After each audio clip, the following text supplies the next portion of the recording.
मनुष्य ने यह समझ रखा है कि मन को कब्जे में करना बहुत आवश्यक है। मन नहीं लगा तो कुछ नहीं हुआ। राम राम करने से क्या फायदा, मन तो लगा ही नहीं। मन लग जाए तो ठीक हो जाए, परंतु मन का लगना या न लगना खास बात नहीं है। मन में संसार का जो राग है, आसक्ति है, प्रियता है, यही अनर्थ का हेतु है।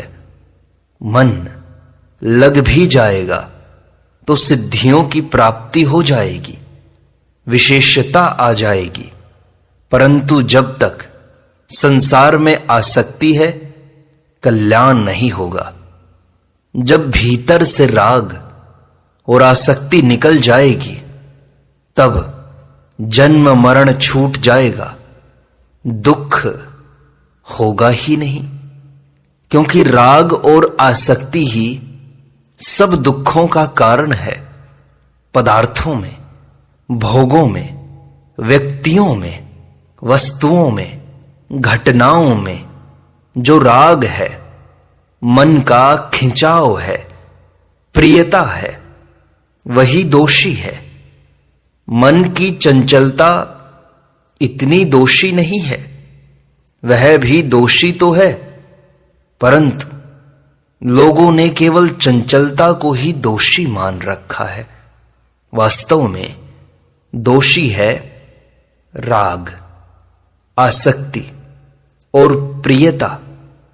साधक के लिए इस बात को जानने की बड़ी आवश्यकता है कि प्रियता ही वास्तव में जन्म मरण देने वाली है। ऊंच नीच योनियों में जन्म होने का हेतु गुणों का संग है। आसक्ति और प्रियता की तरफ तो ख्याल ही नहीं है, पर चंचलता की तरफ हमारा ख्याल होता है।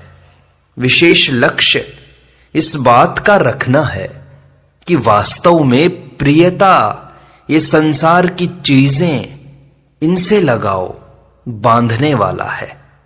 मन की चंचलता उतनी बांधने वाली नहीं है जितना हम समझ रहे हैं। जितना हम चंचलता की ओर ध्यान देते हैं, उससे ज्यादा आवश्यक है कि संसार की आसक्ति पर ध्यान दें। चंचलता तो नींद आने पर मिट जाती है, परंतु राग उसमें रहता है। राग को लेकर वह सोता है। मुझे इस बात का बड़ा भारी आश्चर्य है कि मनुष्य राग को नहीं छोड़ता। आपको रुपए बहुत अच्छे लगते हैं, आप मान बड़ाई प्राप्त करने के लिए 10-20 लाख रुपए खर्च भी कर दोगे, परंतु रुपयों में जो राग है वह आप खर्च नहीं कर सकते। रुपयों ने क्या बिगाड़ा है? रुपयों में जो राग है, प्रियता है, उसको निकालने की जरूरत है। इस तरफ लोगों का ध्यान ही नहीं है, लक्ष्य भी नहीं है, इसलिए आप इस पर ध्यान दें। यह तो राग है, इसकी महत्ता भीतर जमी हुई है। वर्षों से सत्संग करते हैं, विचार भी करते हैं, परंतु उन पुरुषों का भी ध्यान नहीं जाता कि इतने अनर्थ का कारण क्या है। व्यवहार में, परमार्थ में, खान पान, लेन देन में, सब जगह है राग बहुत बड़ी बाधा है। यह हट जाए तो आपका व्यवहार भी बड़ा सुगम और सरल हो जाए, परमार्थ और व्यवहार में भी उन्नति हो जाए। विशेष बात यह है कि आसक्ति और राग खराब हैं।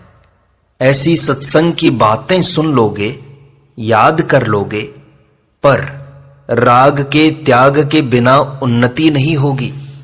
तो प्रश्न आपने किया कि मन की चंचलता कैसे दूर हो, पर मूल प्रश्न यह होना चाहिए कि राग और प्रियता का नाश कैसे हो। भगवान ने गीता में इस राग को 5 जगह बताया है। इंद्रियस्य इंद्रियस्यार्थे राग द्वेषौ व्यवस्थितौ। स्वयं में, बुद्धि में, मन में, इंद्रियों में और पदार्थों में, यह 5 जगह राग बैठा हुआ है। 5 जगह में भी गहरी रीति से देखा जाए तो मालूम होगा कि स्वयं में जो राग है वही शेष 4 में स्थित है। अगर स्वयं का राग मिट जाए तो आप निहाल हो जाओगे।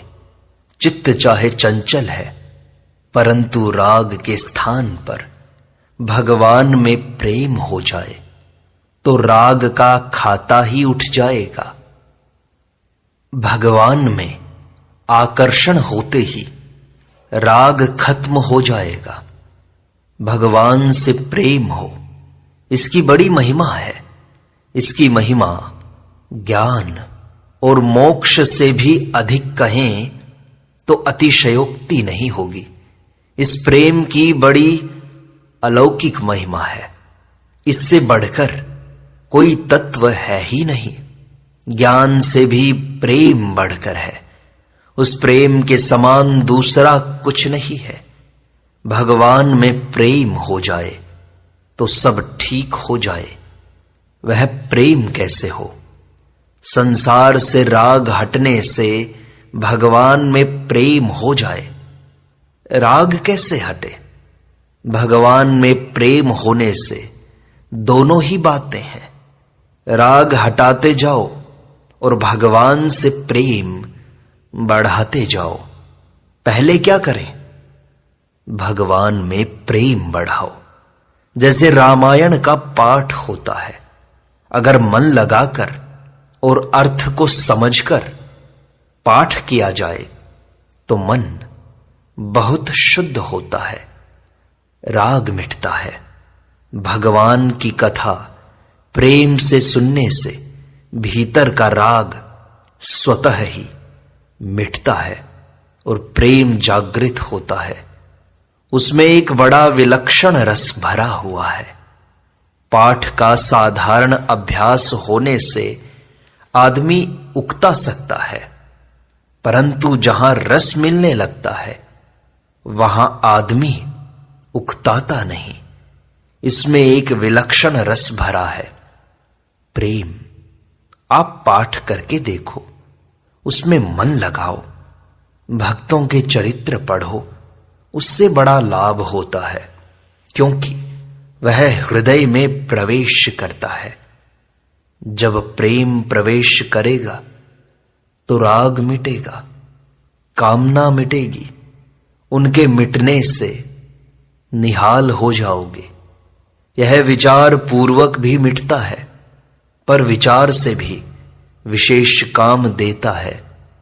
प्रेम, प्रेम कैसे हो? जो संत ईश्वर भक्त जीवन मुक्त हो गए, उनकी कथाएं गा सदा मन को शुद्ध करने के लिए। मन की शुद्धि की आवश्यकता बहुत ज्यादा है। मन की चंचलता की अपेक्षा अशुद्धि मिटाने की बड़ी जरूरत है। मन शुद्ध हो जाएगा तो चंचलता मिटना बड़ा सुगम हो जाएगा। निर्मल होने पर मन को चाहे कहीं पर लगा दो। कपट, छल, छिद्र भगवान को सुहाते नहीं, परंतु इनसे आप डरते ही नहीं। झूठ बोलने से, कपट करने से, धोखा देने से, इनसे तो आप बाज आते ही नहीं। इनको तो जान जान कर करते हो, तो मन कैसे लगेगा? बीमारी तो आप अपनी तरफ से बढ़ा रहे हो। इसमें जितनी आसक्ति है, प्रियता है, वह बहुत खतरनाक है। विचार करके देखो, आसक्ति बहुत गहरी बैठी हुई है। भीतर पदार्थों का महत्व बहुत बैठा हुआ है। यह बड़ी भारी बाधक है। इसे दूर करने के लिए सत्संग और सत्य शास्त्रों का अध्ययन करना चाहिए। जिससे बहुत आश्चर्यजनक लाभ होता है। मन कैसे स्थिर हो? मन को स्थिर करने के लिए बहुत सरल युक्ति बताता हूं। आप मन से भगवान का नाम लें और मन से ही गणना रखें, राम राम राम। ऐसे राम का नाम लें, 1 राम, 2 राम, 3 राम, 4 राम, 5 राम।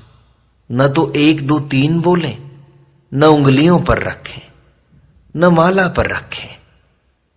मन से ही तो नाम लें और मन से ही गणना करें। करके देखो, मन लगे बिना यह होगा नहीं, और होगा तो मन लग ही जाएगा। एकदम सरल युक्ति है। मन से ही तो नाम लो, मन से ही गिनती करो, और फिर तीसरी बार देखो तो उसको लिखा हुआ देखो, राम। ऐसा सुनहरा चमकता हुआ नाम लिखा हुआ दिखे। ऐसा करने से मन कहीं जाएगा नहीं, और जाएगा तो यह क्रिया होगी नहीं। इतनी पक्की बात है। कोई भाई करके देख लो, सुगमता से मन लग जाएगा। कठिनता पड़ेगी तो यह क्रम छूट जाएगा। न नाम ले सकोगे, न गणना कर सकोगे, न ही देख सकोगे। इसलिए मन की आंखों से देखो, मन के कानों से सुनो, मन की जबान से बोलो। इससे मन स्थिर हो जाएगा। दूसरा उपाय यह है कि जुबान से आप एक नाम लो और मन से दूसरा।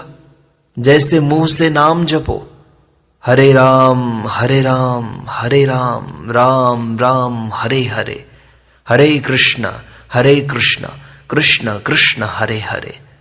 ऐसा करते रहो। भीतर राम राम राम कहकर मन लगाते रहो। देखो मन लगता है या नहीं। ऐसा संभव है तभी बताता हूं। कठिन इसलिए है कि मन आपके काबू में नहीं है। मन लगाओ, इससे मन लग जाएगा। तीसरा उपाय बताएं। अगर मन लगाना है तो मन से कीर्तन करो, मन से ही रागनी में गाओ, मन लग जाएगा। जुबान से मत बोलो, कंठ से कीर्तन मत करो, मन से ही कीर्तन करो और मन की रागनी से भगवान का नाम जपो। पहले राग को मिटाना बहुत आवश्यक है, और राग मिटता है सेवा करने से। उत्पन्न और नष्ट होने वाली वस्तुओं के द्वारा किसी तरह से सेवा हो जाए, यह भाव रखना चाहिए। पारमार्थिक मार्ग में, अविनाशी में, भगवान की कथा में अगर राग हो जाए तो प्रेम हो जाएगा। भगवान में, भगवान के नाम में, गुणों में, लीला में आसक्ति हो जाए तो बड़ा लाभ होता है। अपने स्वार्थ और अभिमान का त्याग करके सेवा करें तो भी राग मिट जाता है। अगला उपाय बताएं तो भगवान में मन लगाओ। आप जो संबंध भगवान के साथ मान लो, भगवान भी वही संबंध मानने को तैयार है। आपको सरलता से जैसा भाव आए वैसा ही भाव कर लो। ये भाव कर लो, नाथ तू अनाथ को, अनाथ को नुमोसो, मो समान आरत नहीं आरती हर तोसो। ऐसे ही तुलसीदास जी आगे कहते हैं, तो ही मोही नाते अनेक, मानिए जो भावे, ज्यों त्यों तुलसी कृपालु, चरण शरण पावे। ऐसे मान लो। भगवान के प्रति भाव बदल लो। भगवान को भगवान ही मान लो, चाहे अपना प्यारा मान लो। जो भाव आपको प्यारा लगे उनके साथ वैसा ही भाव मान लो। यहां कई वर्षों पहले व्याख्यान करते हुए मेरे से एक भाई ने प्रश्न किया, मुझे तो मां का नाम प्यारा लगता है। प्रत्येक का ही ऐसा भाव होता है कि मां अच्छी लगती है, पालन करने वाली होती है मां। बूढ़े हो जाएं, तब तक मां याद आती है। मां का स्नेह होता है, स्नेह का प्रभाव ज्यादा हो जाता है। तो मेरे से पूछा था एक सज्जन ने कि भगवान को हम मां कहकर पुकार सकते हैं क्या?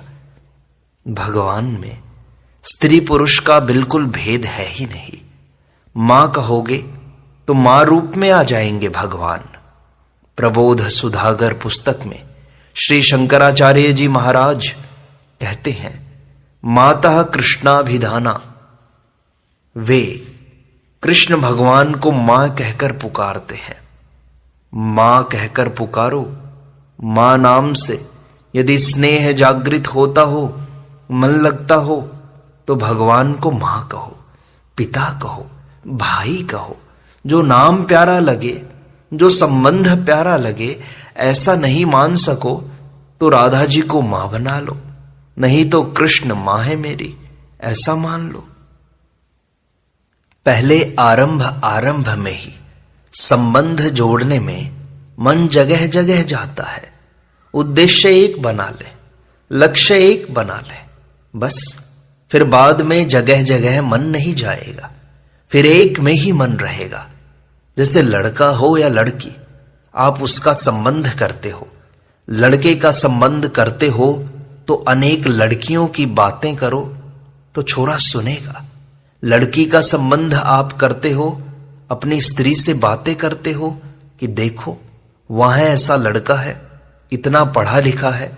इस प्रकार की बातें करोगे तो लड़की सुनेगी। ऐसी बातें लड़की कब तक सुनती है? जब तक उसका संबंध पक्का नहीं हो जाता। आप संबंध पक्का कर दें, अमुक के साथ बात पक्की हुई, उसके बाद छोरी केवल उसकी बात सुनेगी, दूसरे की बात इस प्रकार से सुनेगी नहीं। सुनेगी भी तो परवाह नहीं करेगी। ऐसे ही लड़के का यदि किसी के साथ संबंध पक्का हो गया तो लड़का संबंध वाली उस लड़की की ही बात सुनेगा कि कैसी योग्यता है, कैसी बात है। लड़की भी छिप छिप कर सुनती है। यह क्या है? संबंध हो गया ना। अब संबंध न होता तो इस प्रकार नहीं सुनती। बहुत सी बातें होती हैं पर नहीं सुनते। तो हम भगवान की बातें क्यों नहीं सुनते हैं? क्योंकि उनसे हमने अभी संबंध नहीं जोड़ा। जब संबंध भगवान के साथ जोड़ लेंगे तो उनकी बातें ही सुनेंगे। बाद में तरह तरह की बातें कौन सुनेगा बताओ? सुने तो असर नहीं होगा। उसी रीति से दूसरी बातें नहीं सुनते जिस रीति से लड़की दूसरे लड़कों की बातें नहीं सुनती, केवल संबंध वाले लड़के की बात सुनती है। देखा नहीं, पहले सुना नहीं, बस मां बाप ने संबंध कर दिया कि हमने अमुक को लड़की दी। इसी प्रकार भगवान से संबंध जोड़ लेना है। हमें तो भगवत प्राप्ति करना है। फिर भगवान की बात अच्छी लगेगी, स्वतः ही, स्वाभाविक ही। फिर मन और कहीं क्यों जाएगा? कहां जाएगा? हमें मतलब ही नहीं है दूसरे से। हमें क्या काम दुनिया से? हमें श्री कृष्ण प्यारे हैं, यशोदा नंद के नंदन मेरी आंखों के तारे हैं। हमें क्या मतलब? दुनिया से क्या लेना देना? न लेना है न देना है। हमारे तो एक भगवान हैं और वे ही हमारे हैं। भगवान के गुण सुने, उनके चरित्र सुने, उनकी महिमा सुने, उनके परायण हो जाएं। सुनने से बड़ा लाभ होता है। भक्तों के चरित्रों से बड़ा लाभ होता है। वह भी एक बढ़िया उपाय है। दिन में 1 घंटा 2 घंटा आप कहीं एकांत में बैठ जाओ, कमरे में बैठ जाओ, दरवाजा कर लो बंद, भक्तों के चरित्र पढ़ो। जिनको पढ़ते पढ़ते गदगद हो जाए और प्रियता आए, उस समय पुस्तक को छोड़ दो। नाम जप है, कीर्तन है, शुरू कर दो। भगवान का चिंतन भजन शुरू कर दो। जब मन फिर इधर उधर जाए और वैसी बात न रहे तो फिर एक पन्ना पीछे से पढ़ लो। फिर पढ़ते पढ़ते भाव आ जाए, फिर छोड़ दो। वहां पुस्तक पढ़ना या पूरा करना है यह मतलब नहीं है। मन लगाना है, बस वहां लगा दिया। उसके बाद फिर नाम जप करते करते रहो। कीर्तन करते रहो, प्रार्थना करते रहो, भगवान से बातें करते रहो मन में। हमारा मन नहीं लगता महाराज, मैं क्या करूं? आप कब दर्शन दोगे? आपके चरणों में प्रेम कब होगा? ऐसे एक पुस्तक निकली है गीता प्रेस से, ध्यानावस्था में प्रभु से वार्तालाप। उस पुस्तक के अनुसार करो, बड़ा लाभ होगा। चलते फिरते भगवान से बात करना शुरू कर दो। मन से प्रश्न पूछो तो मन से उत्तर मिले। जो स्फुरना हो जाए फिर भगवान से पूछो, सुगमता से मन लग जाएगा। इसी प्रकार करते रहो लगातार, निश्चित रूप से मन लगेगा। स्तुति करते करते मन लग जाए तब चिंतन करना। नाम जप करना शुरू कर दो, जब छूट जाए तो फिर पढ़ना शुरू कर दो। इन बातों में से कोई बात अपनाकर आप देखो तो सही। यदि मन अधिक चंचल हो तो जप करता रहे, थोड़ी थोड़ी देर बाद भगवान से कहता रहे कि आपके चरणों में मन नहीं लगता, हे भगवान मन नहीं लगता है। नमस्कार करें और कहते रहें। यह बड़ी सरल बात है। नाम जप करता रहे, आधा मिनट हुआ, 1 मिनट हुआ, फिर कह दिया महाराज मन नहीं लगता। कहना बस प्रार्थना हो गई, भगवान की याद आ गई, नाम जप हो रहा है। 5-7 बार माला करते करते कह दे कि भगवान आपसे प्रीति कैसे हो, कृपा करो। महाराज मन नहीं लगता, हे नाथ मैं भूल जाता हूं, हे नाथ मन नहीं लगता। नमस्कार करते रहो, कहते रहो। षोडश मंत्र ब्रह्मा जी का बताया हुआ है, यह जपते रहो और प्रार्थना करते रहो। हे नाथ मन नहीं लगता, हे भगवान क्या करूं? महाराज आपके चरणों में मन नहीं लगता। कहते रहो, कहते रहो, उनकी कृपा से मन लगने लगेगा। राम राम राम।